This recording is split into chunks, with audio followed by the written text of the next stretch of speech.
Part 2 on boundaries. Does even thinking about creating a boundary and speaking up for yourself cause anxiety or dread? Would you even dare to send food back at a restaurant? Does it make you feel sad, angry, or resentful that your partner doesn't just seem to know your boundaries and what you really want and need? If you're the only one with a different opinion in a group, will you speak up? Or is that too scary? Maybe you've cut someone out of your life because you don't want to face difficult conversations. And a big one, do you make suggestions or find solutions to your friends' or family's problems, whether they want to hear it or not? These questions help uncover where you might have boundary issues. These questions show where you might not be living in your personal authenticity. You are listening to the Goddess Archetype Code with your host, Erica Randolph, the intuitive counselor and licensed trauma therapist who uses myth, music, and meditation to support emotional healing. Disclaimer: this isn't intended as mental health therapy.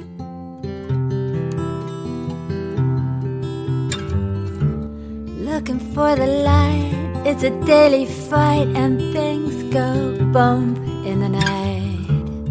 The news of the day is outrageous, that's what the mad folks say. Who told you that you had sinned? We are divided within. The last episode, we talked about how exhausting bad boundaries are and questions we can ask to understand our family of origin triggers and to see if we are living in our authenticity. Today, let's talk a bit about recognizing categories and types of boundaries, codependency, communication, and your personal boundary blueprint. The term boundary blueprint is from Terri Cole's book, The Boundary Boss. I'll finish up with a tool from Gabor Mate called Compassionate Inquiry. So let's dive in. Where is it that you might have boundary issues? These questions show where you might not be living into your personal authenticity. Personal boundaries help you to live out your personal integrity. It's how we honor and protect ourselves. Some of us have learned the myth that having healthy boundaries makes us selfish, confrontational, and, dare I say it, bitchy. But I'd like to challenge that by saying healthy boundaries allow us to be brave and generous. So let's take a moment and talk about general categories of boundaries. First of all, you have physical boundaries, which is your personal space and deciding who has permission to touch you. Sexual boundaries, where and with whom and when you consent to this. Material boundaries, such as your personal possessions. You have a choice to decide who is allowed to use your clothes or your car or your home and who you want to lend money to. And mental boundaries. You have your right to your thoughts and values and opinions. And emotional boundaries. You alone are responsible for your feelings, just as others are for theirs. Healthy emotional boundaries keep you from giving unsolicited advice, from blaming others for how you feel, or conversely taking blame for someone else's emotions. If you often feel defensive, this may indicate issues around emotional boundaries. Now let's discuss basic types of boundaries. For instance, the first one is rigid boundaries.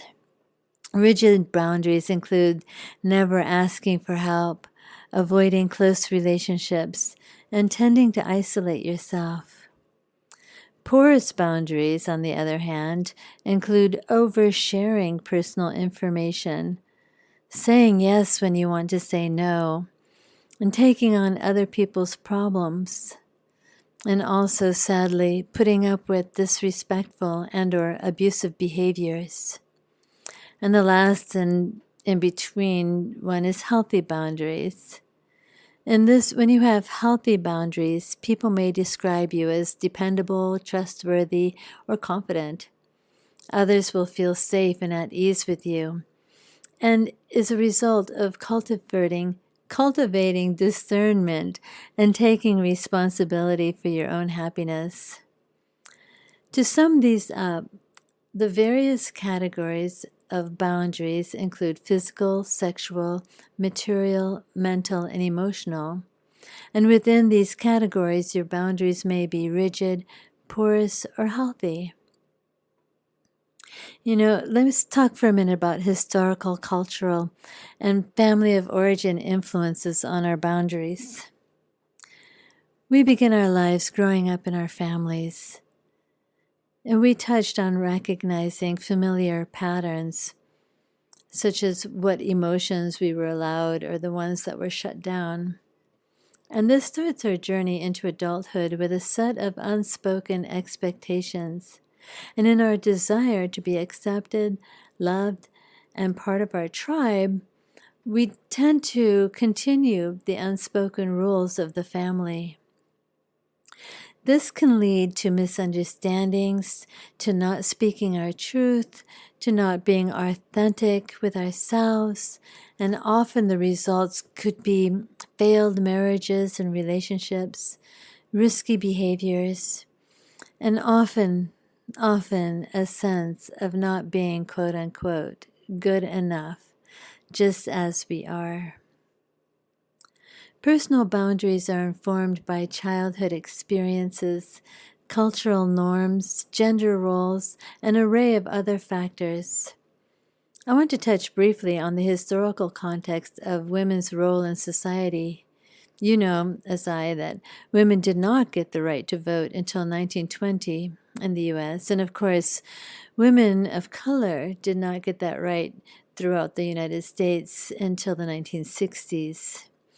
And it's just a plain fact that we live in a patriarchal society that has traditionally devalued women. Women have been marginalized and objectified. And as women, we unknowingly internalize the negative messages about who we are. This generational experience makes the struggle for women to set boundaries, to speak their truth, and to doubt our value understandably more challenging. But this isn't a podcast on politics. But I do want to build awareness around what particular struggles are for women as we try to create authentic personal boundaries. So a little exercise before we continue on is to think about for a moment about the different categories and types of boundaries. Take a moment to think about how they play out in your current relationship. Which boundary category or categories come up the most? So let's talk a little bit about codependency. So I happen to like this definition of codependency. Quote, a condition where, and I add in parentheses, usually, a woman is compelled to do things for the people in her life that they should be doing for themselves. Unquote. Let's unpack that for a moment. This can show up in so many realms and categories of boundaries. What does it look like? Doing something for someone else that they should be doing themselves. Just a little side note to those of you who've heard me give the little talk on the word should. Perhaps this might be a good place to use that word. So, physical, sexual, material, mental, and emotional. In whichever area you are over-functioning or over-giving on this hyper-focus on the lives of others leaves your personal needs and desires sidelined. Back to our cultural conditioning. Prioritizing the needs of others is learned in childhood. particularly in dysfunctional family systems.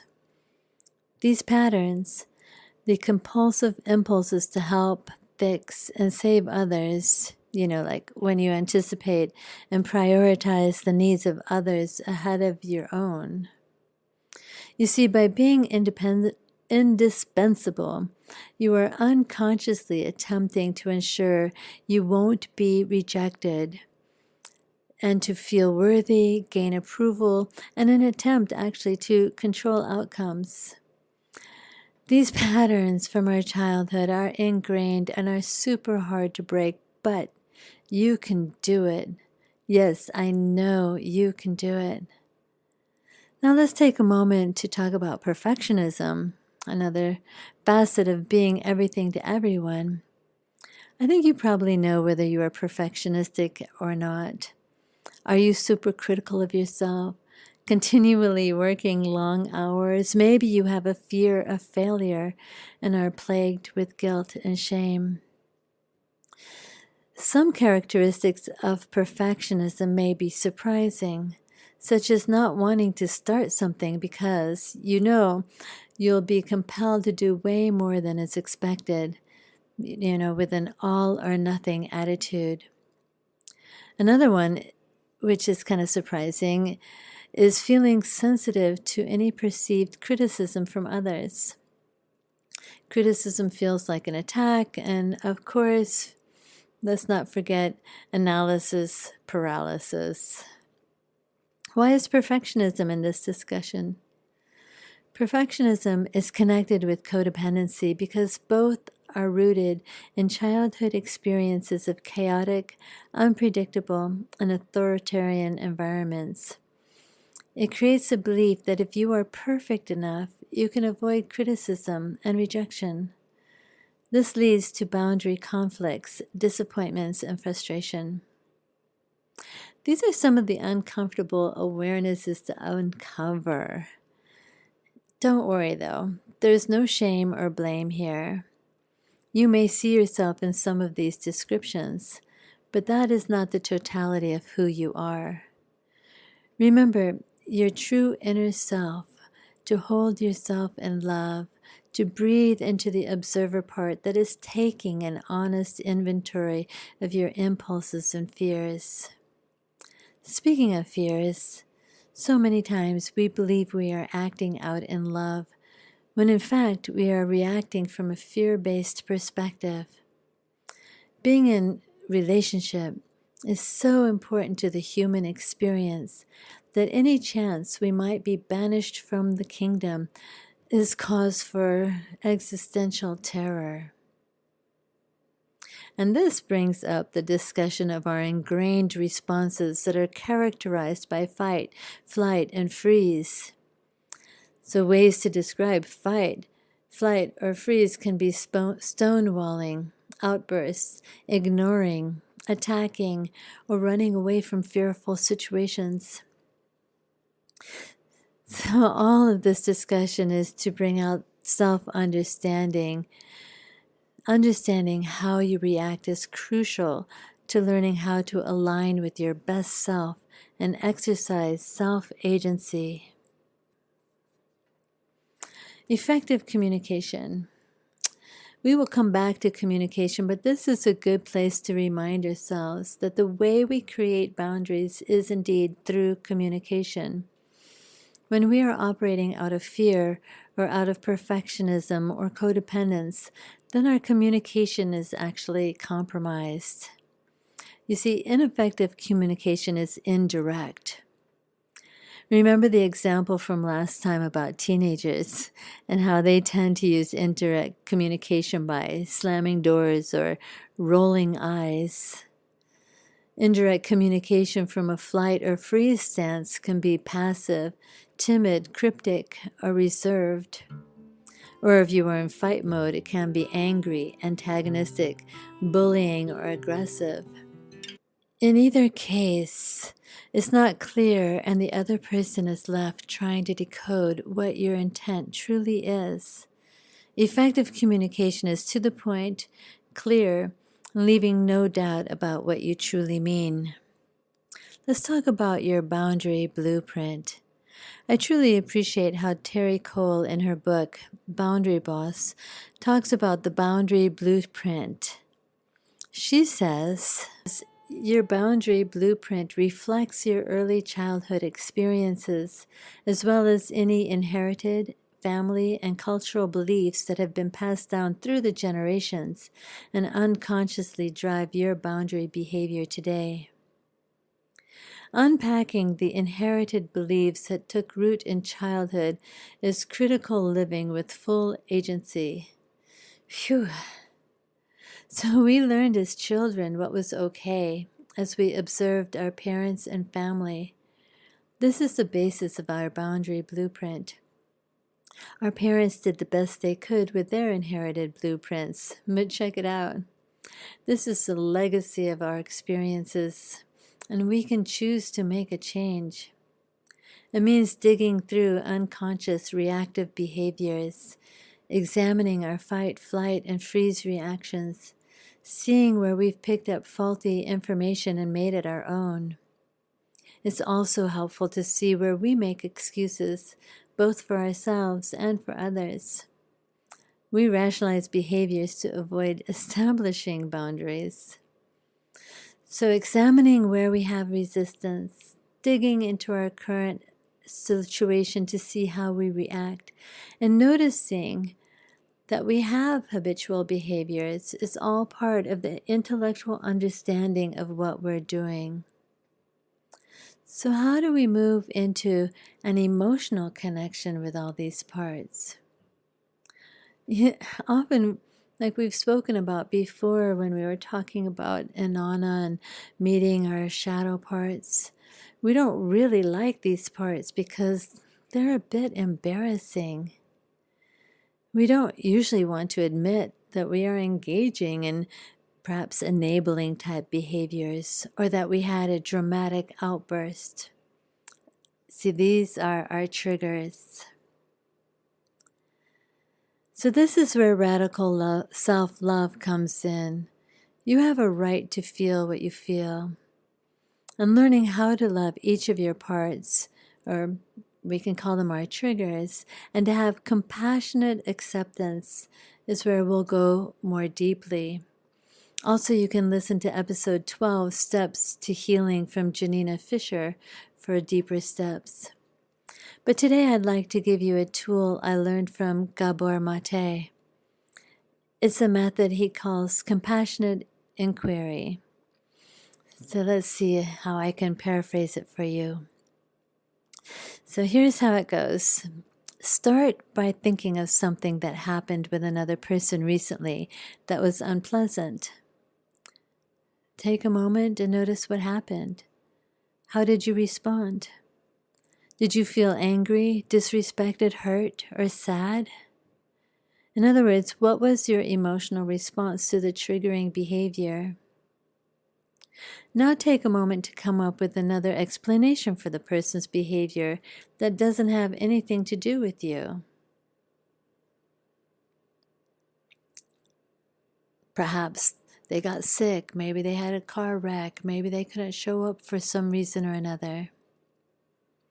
So now, next, notice the meaning behind your initial reaction. If you were angry, what is the meaning behind your anger? What is the message about your worth, about who you are? Take a moment to think about the earliest time, the first time that you ever felt this particular emotion before.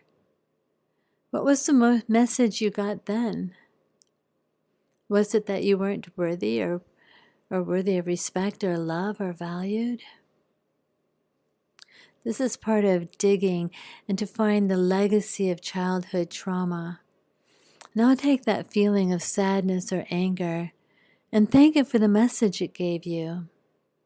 And create a dialogue with that emotion and gently ask it, what does it need to feel heard and accepted? Notice the emotion with compassion and acceptance. Take time and ask it to see, what does it need to feel soothed? This is an exercise that helps you to understand that the person who triggered your initial response, that unpleasant event that happened recently, they aren't actually responsible for that response. Your response is based on your past experience. So go back to that recent incident and notice it from the perspective of someone who is respected and worthy. You can now see there are any number of reasons that person did what they did that don't have anything to do with you. So let me know if you have any questions about this. And I thank you for spending time with me today. It means a lot to know you're listening and hopefully getting some deeper understanding about how to create better boundaries. So please like and share the podcast. And I look forward to talking with you soon, and I wish you the best. Bye for now.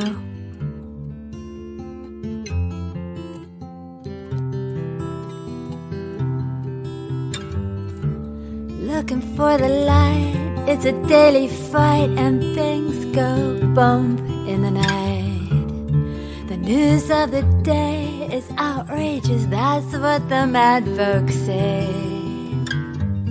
Who told you that